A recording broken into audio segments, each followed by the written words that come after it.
following is a presentation of HEW Entertainment on their official website and a broadcast on social media. Listeners' discretion is advised. It's that time once again for HEW Entertainment Radio.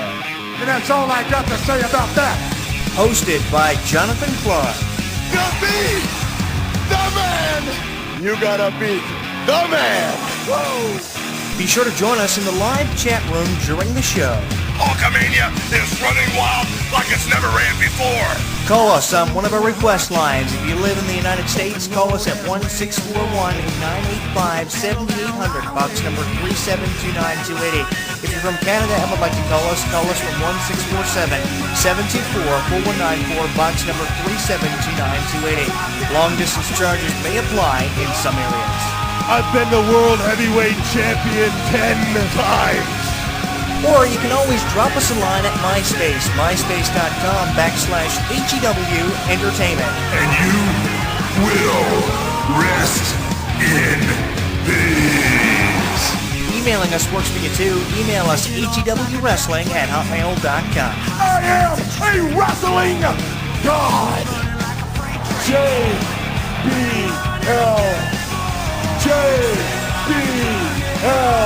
And now, without any further ado, here is your host of HEW Entertainment Radio on the official website of HEW Entertainment, Jonathan Clarke.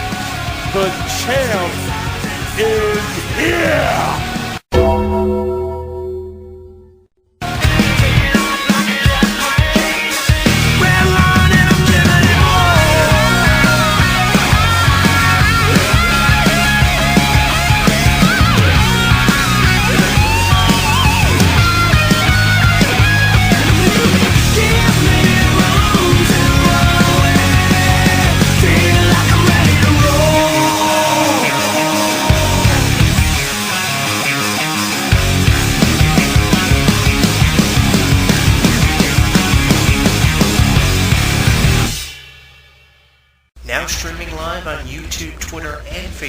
Streaming live on YouTube, Twitter, and Facebook.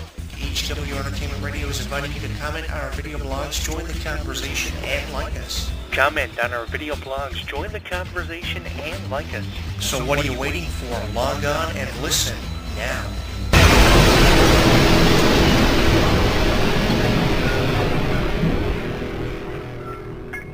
Don't miss out on any of the action. Download our app on the App Store, Google Play, and the official website of HEW Entertainment. Once you download and install it, you'll get caught up on news, YouTube videos, and more. Download it now.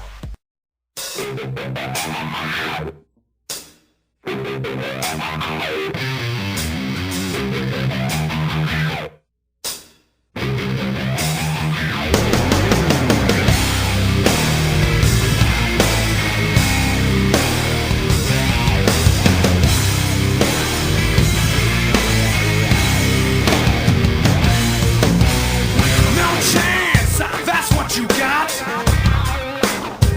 up against a machine too strong.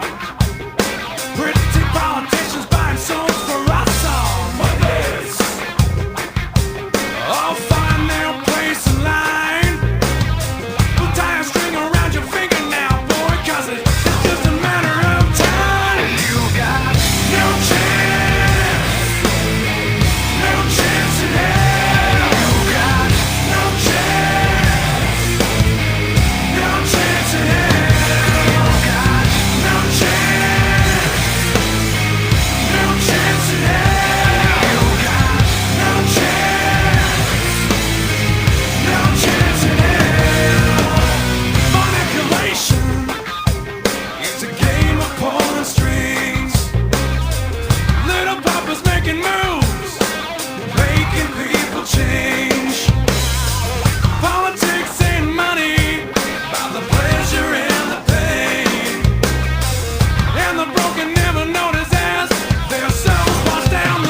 With over 55,000 channel views on youtube.com/JonathanClarke22, I am your host, Jonathan Clarke, and this is your WrestleMania 31 Fallout Shoot. And that's exactly what this week's edition of our show is going to be, a shoot on the fallout of WrestleMania 31 as we get into all the conversation in the fallout of Sting versus Triple H, Brock Lesnar versus Roman Reigns versus Seth Rollins on a night that turned out to be double duty for the future of WWE as he went one-on-one with Randy Orton and changed the main event of WrestleMania from Brock Lesnar versus Roman Reigns into a triple threat match. Bray Wyatt versus The Undertaker and Rusev versus John Cena for the WWE United States Championship on the night that John Cena recaptured the United States Championship for a record fourth time in his career. In addition to that, we had the ladder match with the Intercontinental title that saw Daniel Bryan become the Intercontinental Champion. The Divas Tag Team match representing the reality show Total Divas and the Divas division as AJ and Paige teamed up against the Bella Twins, with rumors surrounding their contractual obligations and their contracts running out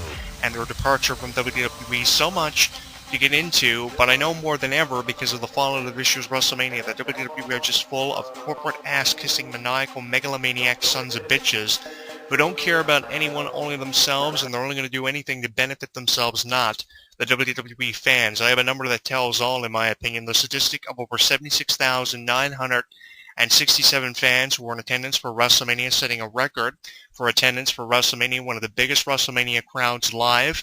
All countries of the world were represented, from India to the UK. And you guys, you have a reason to be pissed off, just like me. I was a big fan of Sting going in to the main event with Sting versus Triple H.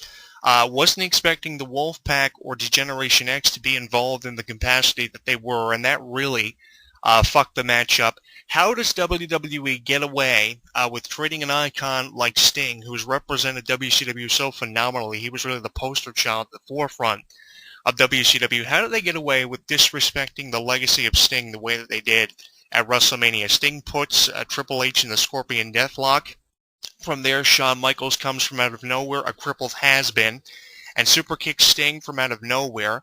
That, to me, really disappointed me about WrestleMania 31, and it really upset me because I was really hoping that Sting was going to be the one to come out on top in that match. Now, they had phenomenal choreographing done for the match. The entrances were phenomenally choreographed and put together. Triple H's robotic entrance and the entrance of Sting were phenomenal, but the involvement of the Wolfpack and the involvement of Generation X, didn't see that coming from miles away.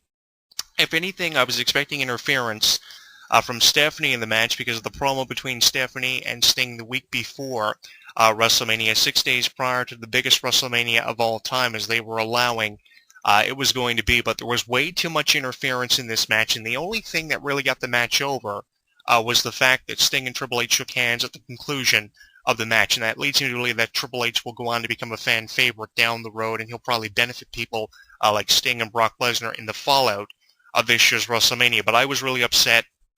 I was really pissed off over this match because here comes Sting for the first time in years, competing for the first time in his illustrious career in a WWE ring, and they super kick him in the face, kind of resembling what they did to Goldberg back in 2003. Goldberg comes in within about 5 months of his arrival, similar to Brock Lesnar in 2002. In 2003, the year after, Goldberg comes in, wins the world title on Raw. He represents WWE in the Raw brand so phenomenally, and then he loses the title with Triple H running him over in several matches. Triple H loses the first ever encounter between himself and Goldberg, and within 3 months, he's champion. Where does WWE get away with treating WCW wrestlers the way that they have? Icons of WCW like Goldberg and Sting, and I've spoken to a lot of people who have been affiliated with WCW over the years. I know all the heart that went in to the guys that work with WCW. I worked with a lot of people down at the WCW power plant, interviewed them on their experiences. I know all the heart and dedication that went behind their careers in WCW and how hard people strive to get WCW to the position that it was in to take over in the ratings war with WWE. I watched both Monday Night Raw and Monday Night Nitro back and forth on Monday nights. I would catch repeats of both individual shows, and I would analyze them all week after week after week. I know the work that went into it, and I don't think that WWE has the right to disgrace WCW the way they are continuously doing, because they believe that WCW's legacy is buried. I'm fine with WCW being buried, but I'm not fine with how they continuously find ways of disgracing the legacy of WCW, with this being their latest. I was a big fan of Sting going into the match. I had predicted going into the match that Sting was going to win because I couldn't see Sting losing his first ever match in WWE. Goldberg didn't lose his first ever match in WWE. But for some reason, WWE got enjoyment, seemingly, out of Sting losing his first ever match. And I just didn't enjoy seeing that happen as someone who had been at the forefront of professional wrestling for seemingly forever. He had worked for every major wrestling promotion that there was for him to work for. He had done virtually everything that he was capable of having done in his wrestling career. And in my opinion, it's just ridiculous how they treated Sting the way that they did. And the biggest thing they could have done for the follow-up of Sting losing to Triple H was have him be in an exclusive interview on the network the night after WrestleMania, after Raw went off the air, and he gave the Scorpion Death Drop to Bo Dallas, someone who isn't even in his own league. And there was something interesting Sting said in the promo the night after WrestleMania that he gave on the network. He said that if anything was thrown his way by WWE, he was going to reach out and grab it, and people were chanting Undertaker. And this is an example of how WWE never give us what we want. People want to see The Undertaker versus Sting. People want to see John Cena versus Sting, but these are matches we are probably never, ever going to see. We're going to see Sting versus The Undertaker ever before we see Sting versus John Cena, because if we see Sting versus John Cena, it'll probably be for the championship somewhere down the road.